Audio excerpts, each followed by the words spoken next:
자, 우리 옆에 분들과 다시 한번 인사하겠습니다. 오늘 정말 잘 오셨습니다. 자, 은혜 받기 원합니다.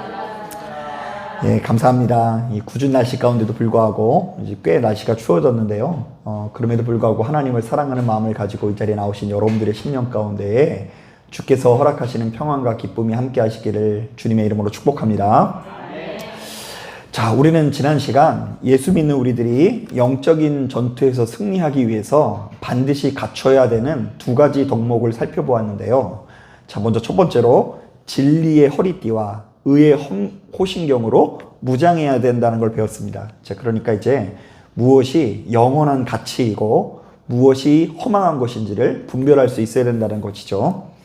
자, 그런가 하면 두 번째로 예수 믿는 우리들은 가는 곳곳마다 평안을 누려야 된다는 걸 배웠는데요. 이른바 되도록이면 주변 사람들과 좀 좋은 관계를 맺고 불화하지 않기 위해서 노력해야 된다는 것입니다.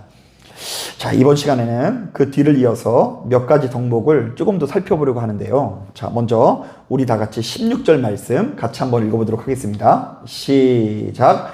모든 것 위에 믿음의 방패를 가지고 이로써 능히 악한 자의 모든 불화살을 소멸하고. 자, 사도 바울은 예수 믿는 우리들이 믿음의 방패를 가지고 악한 자들이 쏘는 불화살을 능히 방어해야 된다고 하는데요.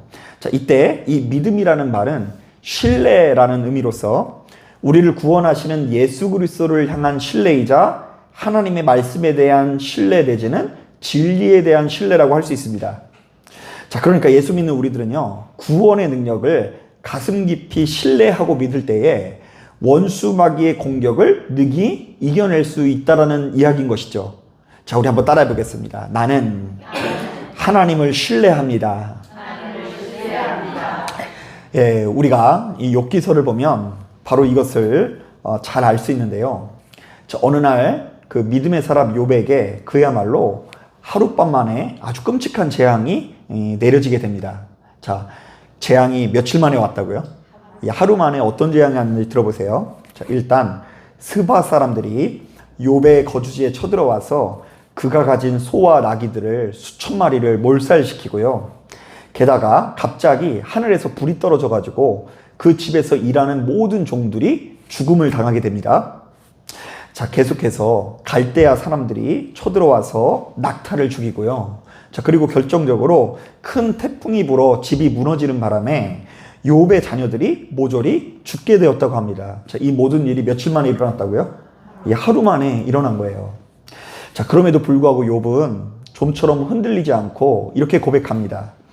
내가 모태에서 알몸으로 나왔사온즉 또한 알몸이 그리로 돌아가올지라. 주신 이도 여호와시오 거두신 이도 여호와이시오니 여호와의 이름이 찬송을 받으실지니라.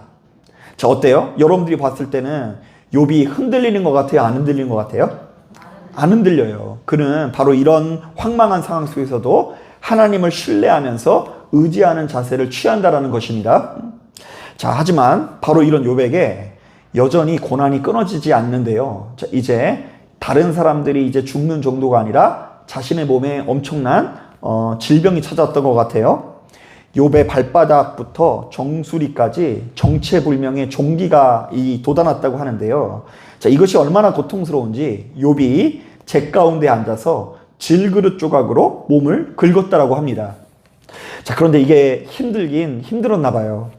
욥이 이때부터 하나님을 향한 신뢰를 완전히 저버리고 그 태도가 급변하게 되는데요. 차라리 어머니 뱃속에서 죽었으면 나았을 것을 괜히 이 땅에 태어나서 이토록 끔찍한 일을 경험한다면서 자신의 삶 전체를 부정하고요. 자, 그리고는요, 별게 다 불만스러워지는데요. 하루는 하나님께서 빛을 주신 것도 불만이라고 하고요. 또 하루는 자신이 죽지 않고 살아있는 것도 불만이라고 이야기하고, 밥을 먹으면서 음식 앞에만 서면 괜히 눈물이 나고 그 마음에 불안만이 가득하다라는 고백이 이 욥기서 내내 이어지고 있습니다.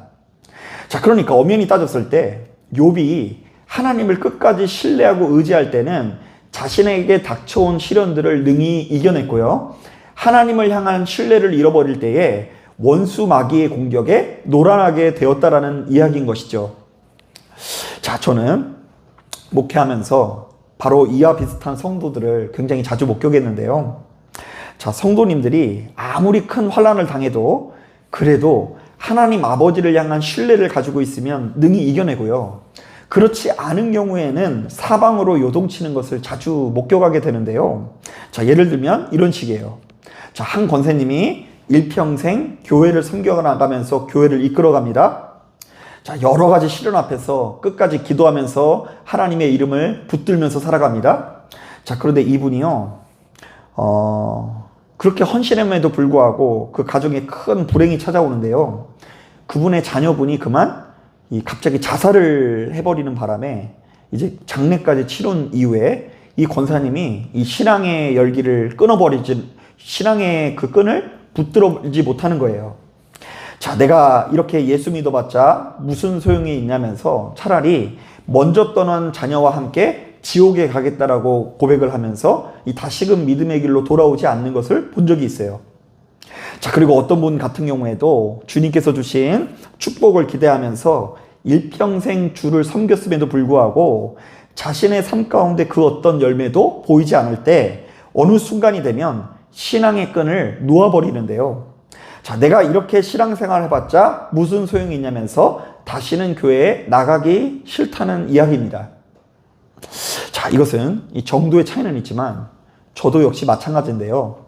자, 저도 지금껏 목회를 하면서 굉장히 중요한 시기가 있었어요. 자, 이른바 여러 가지 사건, 사고를 통해서 저의 신앙의 중심이 표적에서 진리로 옮겨지는 시기가 있었는데요. 수차례 말씀드리지만 저는 제가 목사가 되기만 하면 이 땅에 엄청난 일이 일어날 줄 알았거든요. 자, 여러분 손에서 지금 뭐 나가는 거 보이세요? 그래서 손에서 뭐가 나가가지고 이 땅에 있는 어떤 병이든 못 고치는 병이 없고 좌우지간 성도님들이 제가 목회하는 교회 나오면 저마다 다 부자가 될 줄 알았어요. 여러분 다 부자 된 줄로 믿습니다. 자, 그런데 바로 이것을 위해서 남몰래 씨름하고 사력을 다하는데도 그에 걸맞는 응답이 다가오지 않을 때 제가 한 번은 너무 당황스러워서 하나님 앞에 되게 많이 불평불만을 했던 것 같아요. 하나님, 왜 응답을 안 하십니까? 도대체 왜 이렇게 매정하십니까? 자, 물론 이 같은 과정을 통해서 저의 가치관 자체가 표적에서 진리로 옮겨지게 되었지만 바로 이것이 정립되기 전에는 저 역시도 얼마나 힘들었는지 모릅니다. 자, 더 이상 하나님께 충성할 필요가 없고 이렇게 예수 믿어봤자 아무 소용없는 것 같다라는 자괴감에 빠져 참 힘들어했던 기억이 납니다. 여러분, 바로 이런 관점에서 성경을 보면 우리들에게 다양한 겉면이 있는데요. 한번 들어보세요. 잠언서 3장 5절. 너는 마음을 다하여 여호와를 신뢰하고 내 명철을 의지하지 말라. 너는 범사의 그를 인정하라. 그리하면 내 길을 지도하시리라. 자, 그러니까 누구를 신뢰하라고요? 하나님을 신뢰하라. 자, 이사야서 26장에도 이런 말씀이 있습니다. 주께서 심지가 견고한 자를 평강하도록 지키시리니 이는 그가 주를 신뢰함이니이다. 너희는 여호와를 영원히 신뢰하나 주 여호와는 영원한 반석이심이로다. 자, 사랑하는 여러분, 우리가 원수 마귀의 공격으로부터 승리하기 위해서는 전능하신 하나님을 신뢰해야 되는데요. 자, 우리가 그분을 끝까지 신뢰하면서 그분께서 우리를 좋은 곳으로 인도하사 생명으로 인도하신다라는 것을 믿으시길 바랍니다. 예, 그러니까 우리가 승리는요, 무엇으로 하냐면요, 여호와 하나님을 신뢰함으로 하는 거예요. 여러분, 가만히 보면 우리 성도님들이요, 그 목사님들을 좀 많이 신뢰해 줄 필요가 있긴 있어요. 가만히 보면은요, 여러분, 여러분들이 이렇게 목사를 신뢰해 주면요, 목사가 그냥 대충 던졌는데 그게 무슨 말처럼 들릴 수 있어요? 예, 나를 향한 하나님의 말씀으로 들리는 역사가 종종 나타나게 되는 줄로 믿습니다. 그래가지고 이제 어제 꿈에 우리 권사님께서 이렇게 기도하길 하나님께서 원하십니다. 이러면 아멘 이러죠. 이제 성경에 나와 있다 그러면은 하나도 아멘 안 하고 갑자기 하나님께서 말씀해 주시기를 지금 이렇게 말씀하십니다. 이러면은 다 아멘 하는 경우가 있는데 그게 이제 무조건 나쁘게 볼 게 아니라 신뢰의 관계 때문에 그런 것 아니겠습니까? 자, 그런데 목사를 향한 신뢰보다 더 중요한 신뢰가 있는데 바로 누구를 향한 신뢰예요? 하나님 아버지를 향한 신뢰. 지금 내가 부유하건 가난하건 간에 나는 지금 구원의 여정 중에 있다.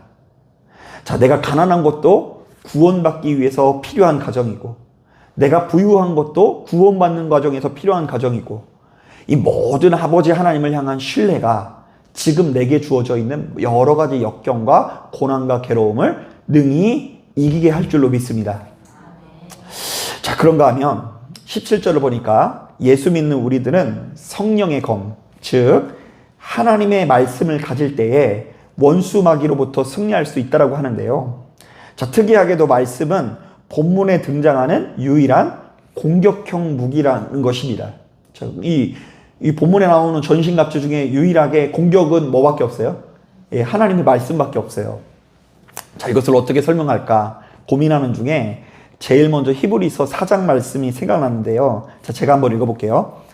하나님의 말씀은 살아있고 활력이 있어 좌우의 날선 어떤 것보다 예리하여 혼과 영과 및 관절과 골수를 찔러 쪼개기까지 하며 또 마음의 생각과 뜻을 판단하나니 지으신 것이 하나도 그 앞에 나타나지 않음이 없고 우리의 결산을 받으실 이의 눈앞에 만물이 벌거벗은 것 같이 드러나느니라. 자, 그러니까 하나님의 말씀은 살아있고 활력이 있어서 좌우의 날선 어떤 것보다 예리하여 혼과 영과 및 관절과 골수를 찔러 쪼개기까지 한다고 하는데요. 자, 이른바 하나님의 말씀은 사람의 마음을 꿰뚫어서 우리 자신의 죄와 허물을 드러나게 할 뿐 아니라 양심의 가책, 찔림을 느끼게 한다는 것이죠. 자, 실제로 저는 우리 성도님들에게 이런 종류의 이야기를 참 많이 듣습니다. 자, 목사님, 오늘 말씀은 딱 저희 부부한테 하는 말씀 같아요. 사실 저희 부부가 교회 오는 길에 서로 다투고 분쟁했는데요. 목사님이 화평에 가란 말씀을 전하니까 말씀을 듣는 내내 찔려 죽는 줄 알았어요. 이런 얘기를요, 제가 굉장히 많이 들어요. 자, 그런데 이렇게 찔림을 경험하신 분들은요, 그래도 벌써 돌아가면서 그 흉악의 결계를 어느 정도로 풀고 화평을 이룰까요? 안 이룰까요? 네, 그래도 조금 더 노력을 해야게 돼요. 그 말씀을 듣는 내내 이게 나를 향한 말씀이고 우리 가정을 향한 말씀이라고 생각하는 사람들은요, 그것을 조금 뉘우치고 돌아가요. 자, 그런가 하면 저는 이 강대상에 서서 우리 하나님 앞에 우리가 엄청난 죄인일 뿐만 아니라 그분의 한없는 은혜로 구원받았다는 설교를 참 자주 전하잖아요. 자, 그런데 그때마다 성령의 감동을 받고 눈물바다가 되시는 분들이 종종 있습니다. 자, 아무리 봐도 자신은 너무나 큰 죄인이어서 하나님 앞에 고개를 들 수 없다라는 것이죠. 자, 그런데요, 이런 분들 같은 경우에도 벌써 예배를 드리고 돌아가면서 이전과 다른 삶을 살겠다라는 결단을 하게 될까요? 안 하게 될까요? 네, 그래도 하게 돼요. 지금껏 자신을 괴롭혀오던 죄와 허물을 벗어버리고 욕심과 방탕함과 세상 정욕을 버리고 그래도 예수의 이름으로 생명을 누리기 위해서 부단히 노력하게 된다는 것입니다. 자, 그래서 여러분들의 가정이 잘 되기를 원하신다고 한다면요, 사실은 또 저를 위해서도 기도를 해주셔야 돼요. 오늘 목사님의 말씀이 제대로 전해져서 말씀이 말씀될 수 있도록 인도하여 주옵소서. 자, 그것이 누구를 위한 거예요? 나를 위한 길이고 내 가족을 위한 길이겠죠. 자, 그런데 자, 우리에게 말씀의 작용이 이렇게 강하게 일어나는 와중에 자, 누군가가 이런 태도를 보인다라고 생각을 해보세요. 자, 어차피 인간은 다 죄인인데 못하러 그 하나님의 말씀을 다 지킬 필요가 있을까? 어차피 하나님께서는 우리를 아끼고 사랑하사 구원해 주실 것이 뻔한데 뭘 그렇게까지 하나님의 말씀대로 살 필요가 있을까? 아마도 우리 주변에 이런 태도를 가지신 분이 있다고 한다면 하나님의 말씀은 더 이상 여러분들에게 강력한 작용을 일으키지 못하게 될 것입니다.